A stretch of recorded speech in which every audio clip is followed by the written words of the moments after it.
पश्चिम बंगालच्या निवडणुका झाल्यानंतर हिंसाचार कायम व्हायचा आणि या हिंसाचारात ज्याने तृणमूल काँग्रेसच्या विरोधात प्रचार केलाय किंवा ज्या व्यावसायिकांनी टीएमसीला मत दिलं नाही किंवा ज्यांनी टीएमसीच्या विरोधात जाऊन प्रचार केलाय त्यांची घरं आणि दुकानं जाळली जायची आणि यात मध्ये पडणाऱ्या भाजप कार्यकर्त्यांनाही मारलं जायचं। 2021च्या निवडणुकीपर्यंत हा बंगालचा ट्रेंड 2026च्या निवडणुकीनंतर एक कायम आहे, पण मार खाणारे आणि मार देणारे फक्त बदललेत। बंगालमधल्या विजयानंतर भाजपकडून एकीकडे शपथविधीची तयारी सुरू आहे, तर दुसरीकडे बंगालमध्ये प्रचंड हिंसाचार सुरू झालाय आणि टीएमसीच्या कार्यालयांवर बुलडोजर चढवायला सुरुवात झाली आहे। ममता बॅनर्जी यांनी सत्तेतून पायउतार व्हायला नकार दिला आणि राजीनामा देणार नाही हे सुद्धा जाहीर केलं। त्यानंतर आक्रमक झालेले भाजप कार्यकर्ते रस्त्यावर उतरलेत आणि टीएमसीचे कार्यालय, टीएमसीने लावलेले पुतळे आणि जिथे जिथे भाजप कार्यकर्त्यांच्या आजपर्यंत हत्या झाल्यात त्या भागात बदला घेण्याची मोहीम सुरू झाली आहे। भाजपने जरी नाकारलं असलं की हे आमचे कार्यकर्ते नाहीत आणि हा हिंसाचार आम्ही केला नाही, तरीही ममता दीदींचा रोख हा थेट भाजपवर आहे। ज्या ममता बॅनर्जींच्या कार्यकर्त्यांनी आजपर्यंत प्रत्येक निवडणुकीनंतर भाजपच्या कार्यकर्त्यांना गावागावातून निवडून मारलं, त्याच टीएमसीच्या कार्यकर्त्यांना आता लपून बसण्याची वेळ का आली आहे आणि बंगालमध्ये सत्ता बदल झाल्यानंतर 24 तासाच्या आतच बुलडोजर कारवाईला सुरुवात का झाली तेच मी या व्हिडिओत सांगणार आहे। नमस्कार, मी विशाल, तुम्ही पाहताय story.com। व्हिडिओला सुरुवात करण्यापूर्वी आठवण, या चॅनलवर तुम्ही नवीन असाल किंवा चॅनल सबस्क्राईब केलेलं नसेल तर story.com ला सबस्क्राईब जरूर करा। 9 मे रोजी पश्चिम बंगालच्या नव्या मुख्यमंत्र्यांचा शपथविधी होणं अपेक्षित आहे। ममता बॅनर्जी यांनी राजीनामा जरी दिला नाही तरी 7 मे रोजी नवीन विधानसभेची मुदत संपते, त्यांच्या सदस्यांचीही मुदत संपते आणि पाठिंबा देणारे सदस्यच विधानसभेत नसल्यामुळे ममता बॅनर्जी या पदावर राहण्याचा प्रश्नच येत नाही आणि ही एक घटनात्मक प्रक्रिया आहे। भाजपच्या कार्यकर्त्यांसोबत हिंसाचार करणाऱ्या टीएमसी सोबतही तेच केलं जाईल हे साधारण शपथविधीनंतर अपेक्षित होतं, पण सध्या बंगालमध्ये जे सुरू झालंय त्याने निवडणूक प्रक्रियेची सगळी संहिताच मोडून काढली आहे। कोलकात्यातल्या न्यू मार्केट परिसरात तृणमूल काँग्रेसचे कार्यालय आहे आणि हे कार्यालय अनधिकृत पद्धतीने बांधण्यात आल्याचं सांगून त्यावर रात्रीतूनच बुलडोजर चढवण्यात आलं। हे टीएमसीच्या न्यू मार्केट युनियनचं कार्यालय होतं आणि हे महापालिकेने किंवा राज्य सरकारच्या अतिक्रमण विभागाने पाडलं नाही तर काही तरुणांच्या टोळक्याने पाडलंय। या घटनेमुळे परिसरातल्या सगळ्या व्यावसायिकांना दुकानं लवकरच बंद करावी लागली आणि रात्रभर तणावाची परिस्थिती होती। टीएमसीच्या खासदार महुआ मोइत्रा यांनी ट्विट केलं की पश्चिम बंगालमध्ये परिवर्तन पर्व सुरू झालंय आणि जेसीबी लावून त्याचं रात्रभर सेलिब्रेशन सुरू आहे। खरं तर पश्चिम बंगालमध्ये निवडणुकीनंतर होणाऱ्या हिंसाचाराचा इतिहास हा नवीन नाही, पण 2014 नंतर हा हिंसाचार अधिक तीव्र, संघटित आणि राजकीय दृष्ट्या संवेदनशील बनला। बंगालमध्ये निवडणूक म्हणजे केवळ लोकशाही प्रक्रिया नाही तर राजकीय वर्चस्वाची लढाई अशी मानसिकता तयार झाली आहे आणि यामध्ये सत्ताधारी पक्ष कोणताही असो, विरोधकांवर दबाव, हिंसाचार आणि दडपशाही ही वारंवार दिसणारी पद्धत ठरते। 2014च्या लोकसभा निवडणुकांनंतर आणि विशेषतः 2016च्या विधानसभा निवडणुकांदरम्यान तृणमूल काँग्रेस आणि भाजप आणि डाव्या पक्षांमध्ये संघर्ष वाढू लागला। 2018च्या पंचायत निवडणुका हा एक महत्त्वाचा टप्पा मानला जातो, जिथे मोठ्या प्रमाणावर उमेदवारी भरण्यापासून ते मतदानापर्यंत हिंसाचार झाला।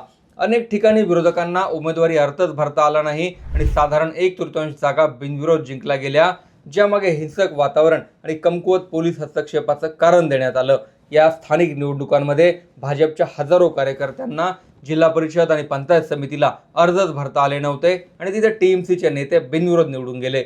यानंतर 2019च्या लोकसभा निवडणुकांमध्ये भाजपचा बंगालमध्ये झपाट्याने वाढलेला प्रभाव आणि टीएमसी यांच्यातील संघर्ष अधिक तीव्र झाला, ज्यामुळे निवडणूक पूर्व आणि निवडणुकीनंतर दोन्ही काळात हिंसाचाराच्या घटना वाढल्या। मात्र सर्वात मोठा आणि आंतरराष्ट्रीय पातळीवर चर्चेला आलेला टप्पा म्हणजे 2021ची विधानसभा निवडणूक। निकाल जाहीर झाल्यानंतर लगेचच राज्यात अनेक ठिकाणी हत्या, बलात्कार, जाळपोळ, लुटमार आणि राजकीय सुडाच्या घटनांची नोंद झाली। विविध अहवालांनुसार या निवडणुकीत सुमारे 300 हिंसक घटना आणि किमान 50 ते 60 मृत्यू झाले, ज्यामुळे ती भारतातील सर्वात रक्तरंजित निवडणुकांपैकी एक मानली जाते। या काळात दोन्ही बाजूंनी म्हणजे टीएमसी आणि भाजप यांनी एकमेकांवर गंभीर आरोप केले आणि राज्यपालांपासून ते न्यायालयापर्यंत या प्रकरणाची दखल घेतली गेली। यानंतर राष्ट्रीय मानवाधिकार आयोगाने सुद्धा स्वतःहून या हिंसाचाराची चौकशी सुरू केली होती आणि पीडितांवरील अत्याचार, घरांची तोडफोड, लूट यावर अहवाल सादर करण्यासाठी समिती पाठवली। कोलकाता उच्च न्यायालयात अनेक याचिका दाखल झाल्यानंतर काही प्रकरणांमध्ये सीबीआय चौकशीचे आदेश देण्यात आले आणि पुढे 2025 मध्ये अशाच एका प्रकरणात दोषीला शिक्षा झाल्याचे नोंदवलं गेलं, जे या संपूर्ण प्रकरणात क्वचितच दिसणाऱ्या न्याय प्रक्रियेचं उदाहरण मानलं जातं. मात्र व्यापक चित्र पाहिलं तर अनेक रिपोर्ट्सनुसार पोलिसांची भूमिका मर्यादित राहिल्याचे आरोप त्यांच्यावर वारंवार झालेत. मोठ्या प्रमाणावर हिंसाचार असूनही कारवाईचं प्रमाण तुलनेने अत्यंत कमी असल्याचं दिसून येतं. 2024 या लोकसभा निवडणुकांनंतरही काही प्रमाणात हिंसाचाराच्या घटना नोंदवल्या गेल्या आणि यावेळच्या निवडणुकीनंतर पुन्हा एकदा 2021च्या पुनरावृत्तीला सुरुवात झाली आहे. यावरून एक पॅटर्न स्पष्ट दिसतो, तो म्हणजे निवडणुकीचा निकाल जाहीर होताच विजयी पक्षाचा स्थानिक स्तरावर दबदबा निर्माण करण्याचा प्रयत्न आणि पराभूत पक्षावर सुडात्मक कारवाई या स्वरूपात हिंसाचार उफाळतो. तज्ज्ञांच्या मते बंगालमध्ये राजकारण हे केवळ मतांपुरतं मर्यादित नसून सामाजिक, आर्थिक आणि स्थानिक सत्ताकारणाशी जोडलेलं असल्यामुळे निवडणूक ही अस्तित्वाची लढाई बनते आणि त्यामुळे हिंसाचाराला खतपाणी मिळतं. बंगालमध्ये आजपर्यंत जो हिंसाचार झाला त्याला आवरण्यासाठी ममता बॅनर्जी यांनी कधीही प्रयत्न केले नाही. किंबहुना बंगाल पोलिसांनी कधीही टीएमसीच्या कार्यकर्त्यांवर साधा FIR दाखल केला नाही. पोलिसांच्या भूमिकेवर कायम शंका उपस्थित केली जायची.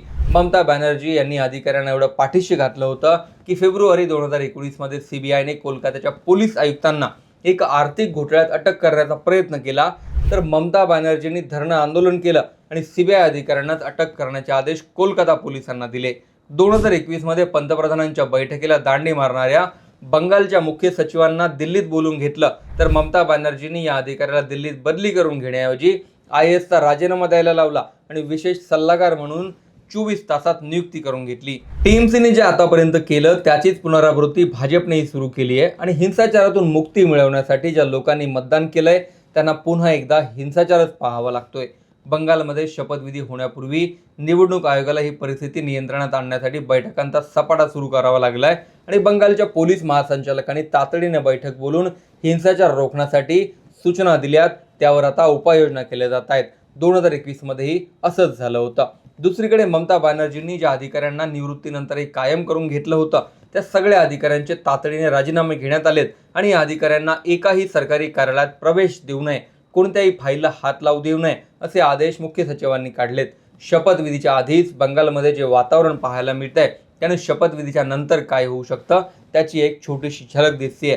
त्यात ममतांची आमदारकी घालवणारे सुवेंदू अधिकारी हेच जर मुख्यमंत्री झाले तर टीएमसीच्या पायाखालची जमीन सरकेल असं मानलं जातं, कारण या सुवेंदू अधिकारींना टीएमसीचा कर्दन काळ पश्चिम बंगालमध्ये म्हटलं जातंय. यावर तुमचंही मत जरूर लिहा.